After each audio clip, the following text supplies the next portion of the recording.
Keď sa v Paríži nedávno konal pochod za život, pred 50 000-ovým davom na tribúne vystúpil ako pozvaný odborník aj Slovák, europoslanec Miroslav Mikolášik. Témou aktuálneho pochodu bol nesúhlas Francúzov so snahami legalizovať eutanáziu v krajine.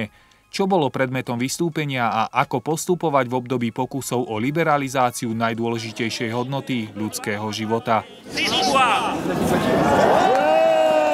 Ja som aj pred ľuďmi v Paríži povedal, že ľudský život má svoju dôstojnosť na jeho začiatku aj na jeho konci. Eutanázia jednoducho nie je riešením.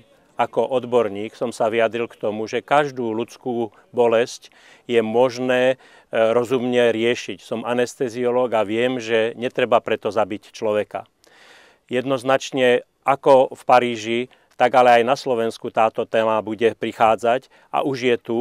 Myslím si, že musíme z celej sily hovoriť o človeku, o jeho integrite, o jeho hodnote a o riešeniach, ktoré sú napríklad v hospicovom hnutí alebo v paliatívnej liečbe.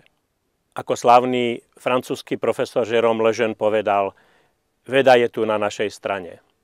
Som presvedčený, že aj na Slovensku je dosť ľudí, ktorí sa postavia týmto liberálnym tendenciám.